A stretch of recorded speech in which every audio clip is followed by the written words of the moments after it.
آپ کی لذتوں کی کیفیات، ان کے پیمانے بدل جائیں گے، اور طرح کی لذتیں آپ کو نصیب ہونی شروع ہوں گی۔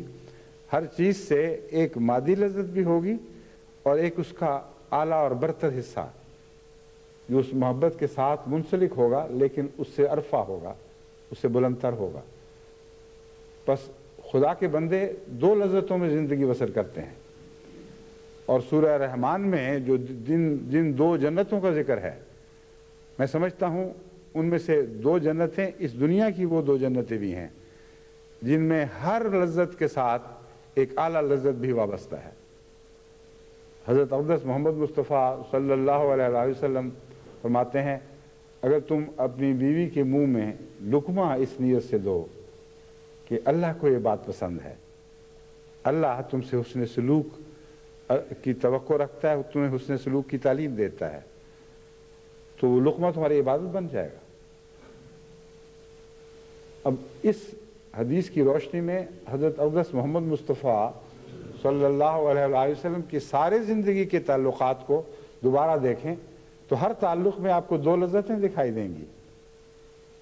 ایک وہ جو خدا کی پاک تعلیم کے نتیجے میں اس کی محبت کی بنا پر آپ نے بنی نوع انسان سے تعلق رکھا، اس تعلق سے ایک اپنی لذت تھی جو آپ نے حاصل کی، اس تعلق کی ایک اپنی لذت تھی، لیکن چونکہ اس محبت کا آغاز اللہ کی محبت سے ہوا تھا، اس لیے اس کے ساتھ ایک بہت اعلیٰ درجے کی محبت بھی شامل رہی، اور ساری زندگی آپ نے دو جنتوں میں گزاری۔ بس ذکر کا مضمون سرسری بیان سے حاصل سمجھ نہیں آ سکتا، اس کے لیے ساری زندگی کی محنت کی ضرورت ہے، آنکھیں کھول کر تجربے کی ضرورت ہے۔ کچھ آپ خود حاصل کریں اس مضمون میں ڈوب کر، آنکھیں کھول کر گرد و پیش کو دیکھیں، اور پھر کچھ لذتیں حاصل کرنا شروع کریں، پھر آپ کو سمجھ آئے گی کہ ذکر ہوتا کیا ہے، اور ذکر پھر آپ کو خود بڑی قوت سے اپنی طرف کھینچ لے گا۔ اور ذکر کے بغیر، جیسا کہ میں نے بیان کیا ہے، دنیا کے گھاٹے فوائدوں میں تبدیل نہیں ہو سکتے۔ جو چاہیں آپ کر لیں، جو چاہیں تعلیم دے دیں، جس قسم کا چاہیں نظام دنیا میں نافذ کر لیں، عدل بھی قائم کر لیں، تب بھی دنیا کو جنت نصیب نہیں ہو سکتی جب تک اللہ کے ذکر کا سلیقہ اور شعور حاصل نہ ہو جائے، اور اللہ کے ذکر سے لذت حاصل کرنا نہ دنیا سیکھ لے۔ ورنہ تو وہی بات ہے کہ گدھے کی لاش پر بیٹھے ہم نے زندگیاں بسر کر دیں۔ بخاری کتاب الدعوات میں حضرت موسیٰ اشعری رضی اللہ تعالیٰ عنہ کی روایت ہے کہ حضرت صلی اللہ علیہ وسلم نے فرمایا، ذکر الہی کرنے والے اور ذکر الہی نہ کرنے والے کی مثال زندہ اور مردہ کی طرح ہے۔ یعنی جو ذکر الہی کرتا ہے وہ زندہ ہے، اور جو نہیں کرتا وہ مردہ ہے۔ مسلم کی روایت ہے کہ حضرت صلی اللہ علیہ وسلم نے فرمایا، وہ گھر جن میں خدا تعالیٰ کا ذکر ہوتا ہے اور وہ گھر جن میں خدا تعالیٰ کا ذکر نہیں ہوتا، ان کی مثال زندہ اور مردہ کی طرح ہے۔ ذکر سے زندگی ملتی ہے، اس سے مراد یہ ہے کہ انسان کو جو زندگی عطا ہوئی ہے یہ دراصل ایک روحانی زندگی حاصل کرنے کی خاطر ہے، اس کا ذریعہ ہے۔ اور اگر دوسری زندگی عطا نہ ہو تو بظاہر زندہ ہوتے ہوئے بھی انسان مردہ ہے۔ قرآن کریم جس خلق آخر کا ذکر کرتا ہے، یہ وہی روحانی خلق آخر ہے جس سے ایک نئی زندگی انسان کو نصیب ہوتی ہے۔ اور وہ شخص جو خدا کے ذکر کے بغیر اپنی زندگی گزار دیتا ہے، بظاہر زندہ ہے مگر حقیقت میں مردہ ہے، کیونکہ اصل زندگی خدا کی خاطر دی گئی تھی تاکہ اس زندگی سے خدا نصیب ہو، اور خدا نصیب ہو تو ایک نئی زندگی عطا ہو۔ اسی لیے جب حضرت صلی اللہ علیہ وسلم ان لوگوں کو بلاتے ہیں جو آپ پر ایمان لائے، تو اللہ فرماتا ہے کہ اس لیے ان کو بلا تاکہ انہیں زندہ کر۔ اب ایمان لے آئے ہیں تو زندہ کیوں نہیں ہیں؟ ایمان لانے کے بعد زندگی حاصل کرنے کا ایک دور شروع ہوتا ہے۔ جیسے ماں کے پیٹ میں بچہ آغاز میں جنم لیتا ہے، زندہ تو ہو جاتا ہے لیکن زندگی کا آغاز ہے محض، اور اس کے بعد پھر سارے مراحل اس زندگی کی تکمیل کے مراحل ہیں، اور حقیقی زندگی پھر اس وقت نصیب ہوتی ہے جب وہ اپنے آزاد وجود کے ساتھ، خود مختار وجود کے ساتھ ماں کے پیٹ سے باہر آ جاتا ہے۔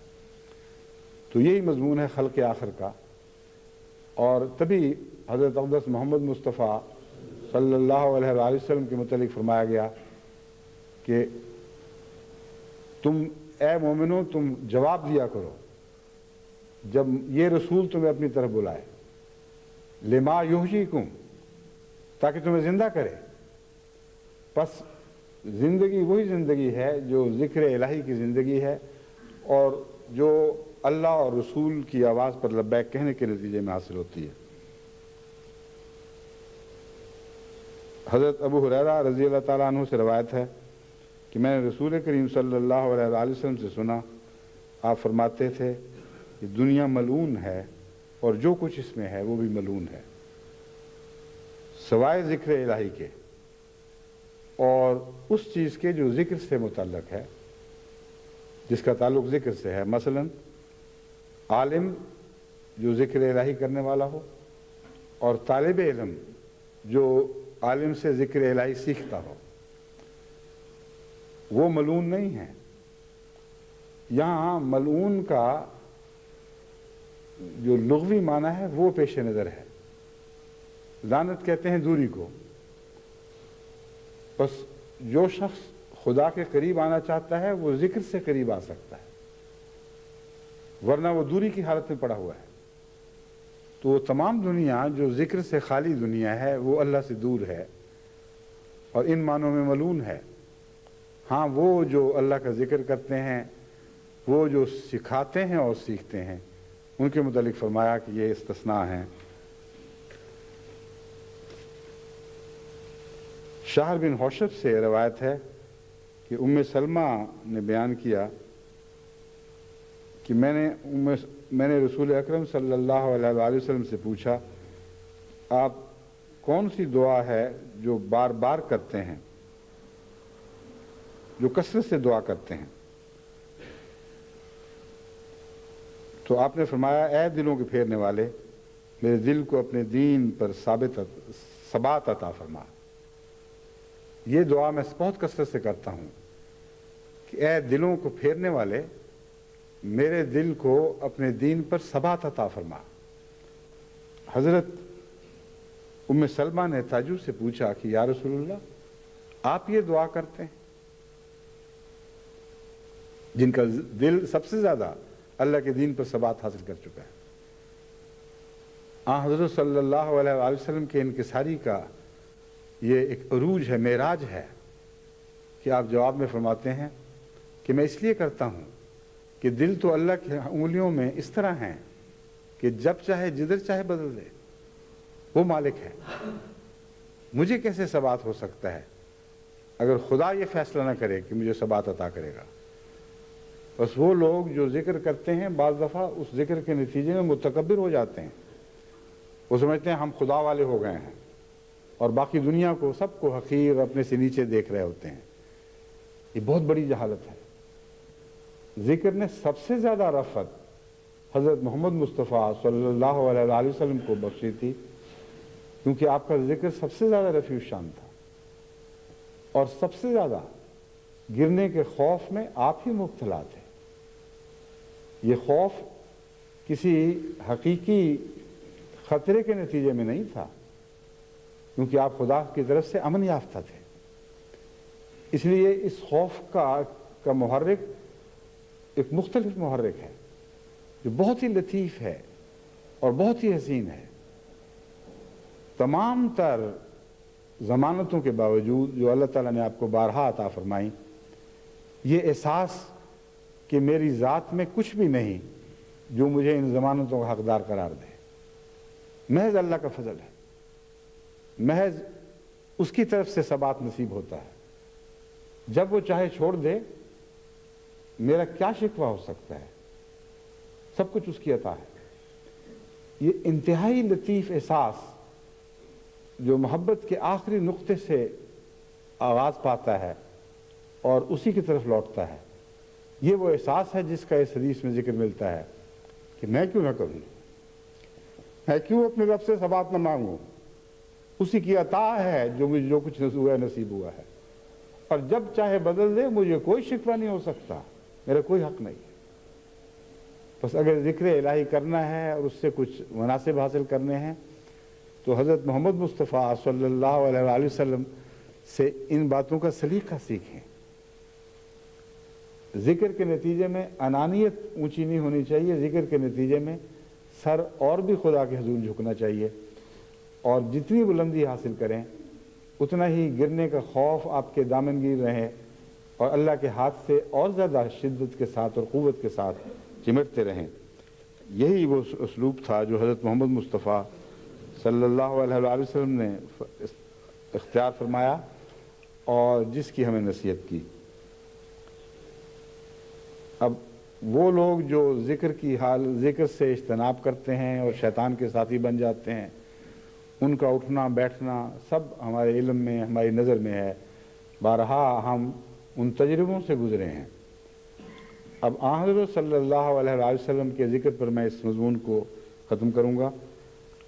آپ کی کیفیت یہ تھی کہ جب حاجات بشری کے تقاضے پورے کرنے کے لیے جاتے تھے تو اس وقت بھی ذکر کرتے تھے، اور یہ دعا کیا کرتے تھے کہ اے میرے اللہ، مجھے ناپاکی سے اور ناپاکوں سے بچانا، میں ناپاکی سے اور ناپاکوں سے تیری پناہ میں آتا ہوں۔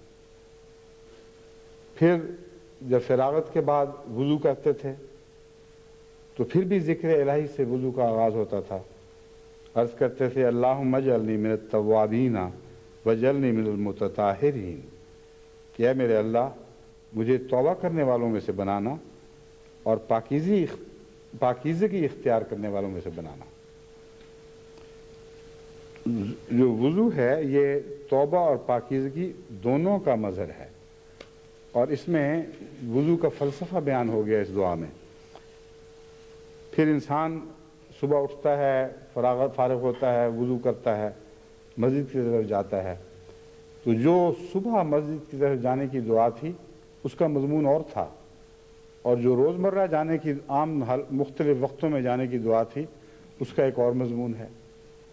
اس مضمون کا صبح سے تعلق ہے، چنانچہ آپ مسجد کی طرف صبح جاتے ہوئے دعا کیا کرتے تھے اللہم اجعل فی قلبی نورم واجعل فی لسانی نورم واجعل فی سمعی نورم واجعل فی بصری نورم، کہ اے میرے اللہ، میرے دل میں نور بھر دے، میری زبان کو نور عطا کر، میرے کانوں کو نور بخش، اور میری نظروں کو، میری آنکھوں کو نور عطا کر۔ وجل من خلفی نورم وجل من امامی نورم وجل من فوقی نورم وجل من تحتی نورم اللہم آتینی نورا، کہ اے میرے اللہ، میرے آگے بھی نور کر دے، میرے پیچھے بھی نور کر دے، میرے اوپر بھی نور کر دے، میرے نیچے بھی نور کر دے، تو مجھے مجسم نور بنا دے، مجھے نور عطا کر۔ تو رات کے اندھیروں سے صبح کی روشنی میں داخل ہوتے وقت کیسی پیاری دعا ہے، لیکن مسجد جاتے وقت یہ دعا کرنا بتاتا ہے کہ مومن کا دن مسجد میں ہے، کہ مستقبل کی حفاظت ہے آپ کے بچوں کے لیے۔ کوئی ایسی دولت نہیں جو آپ پیچھے چھوڑ کر جا سکیں سوائے اس کے کہ آپ انہیں مسجدوں سے وابستہ کر دیں۔ نماز کے بعد فارغ ہو کر آپ یہ دعا کیا کرتے تھے اللہم انت السلام ومنک السلام تبارکت یا ذی الجلال والاکرام۔ اور بھی دعائیں تھیں، ایک یہ بھی تھی، اور اکثر نماز کے بعد یہی پڑھا کرتے تھے اللہم انت السلام ومنک السلام، اے اللہ، سلام تجھ سے ہے، تو سلام ہے، ومنک السلام، اور تجھ سے سلام ہے، اے جلال اور اکرام کے مالک، تیری ذات بہت بابرکت ہے۔ اب سلام نماز میں بھی ہم پھیرتے ہیں نماز کے بعد، اور تبھی سب سے پہلی دعا یہ ہوا کرتی تھی جب ہم کہتے ہیں السلام علیکم ورحمۃ اللہ دائیں طرف، پھر بائیں طرف کہتے ہیں السلام علیکم ورحمۃ اللہ. تو یہ دو سلام جو ہیں یہ اہل دنیا کو اپنے دائیں اور بائیں اور اپنے گرد و پیش آپ پیغام پہنچاتے ہیں کہ ہم تمہارے لیے سلامتی کا پیغام لائے ہیں. کیوں؟ اس لیے کہ اللہ کی طرف سے آئے ہیں. اور اس دعا نے بتایا کہ اللہ سلام ہے. اللہ سے سلام پانے کے بعد آپ دوسروں کو سلام کہہ سکتے ہیں، اس کے بغیر نہیں. وَمِنْكَ السلام، اور تجھی سے سلام نصیب ہو سکتا ہے. بس وہ لوگ جو عبادت سے غافل ہیں وہ دنیا میں ہزار سلام کرتے پھریں، ان کے سلام کا کوئی بھی معنی نہیں، محض جھوٹ ہے.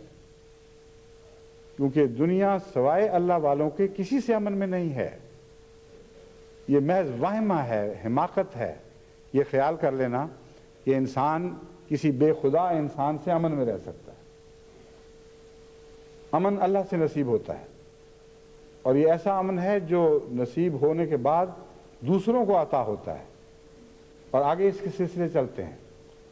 بس السلام علیکم کی کیسی حکمت ہمیں سمجھا دی کہ جب تم نماز سے السلام کہہ کے فارغ ہو تو پھر سوچا کرو، غور کیا کرو کہ تم سلام کے مجاز خدا کی طرف سے بنائے گئے ہو. اللہ کے پاس آئے تھے تو سلام نصیب ہوا، اور اللہ کے ساتھ رہو گے تو سلام نصیب رہے گا. جب تعلق توڑو گے سلام تم سے خالی ہو جائے گا، کیونکہ خدا کی ذات کے سوا کہیں اور کوئی سلام کا وجود نہیں. مسجد میں عام حالت میں داخل ہونے کی دعا یہ تھی: بسم اللہ والصلاۃ والسلام علی رسول اللہ، اللہم اغفر لی ذنوبی وافتح لی ابواب رحمتک. کہ میں اللہ کے نام کے ساتھ شروع کرتا ہوں. والصلاۃ والسلام، اور درود و سلام اس کے رسول پر ہوں. اللہم اغفر لی ذنوبی، اے میرے اللہ میرے گناہ مجھے بخش دے. وافتح لی ابواب رحمتک، اور میرے لیے اپنی رحمت کے باب کھول دے.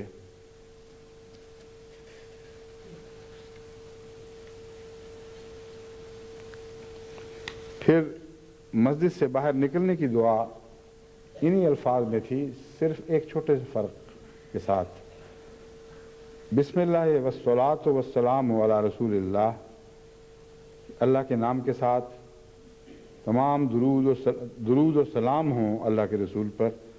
اللہم اغفر لی ذنوبی، اے میرے اللہ میرے گناہ مجھے بخش دے. وافتح لی ابواب فضلک، اور میرے لیے اپنے فضلوں کے دروازے کھول دے.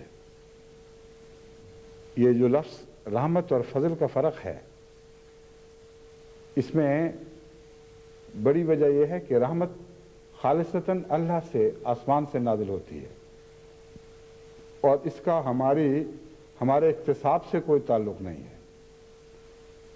رحمت بن مانگے دینے والا عطا کرتا ہے، رحمان خدا سے اترتی یا رحیم سے. لیکن حقیقت یہ ہے کہ یہاں رحمت کا بنیادی مضمون یہ بیان فرمایا گیا ہے کہ خدا سے حاصل ہوتی ہے، اس کا روزمرہ کی زندگی کی محنتوں سے کوئی تعلق نہیں. اور فضل خدا کی طرف سے ملتا ہے لیکن روزمرہ کی زندگی کی محنتوں سے تعلق رکھتا ہے.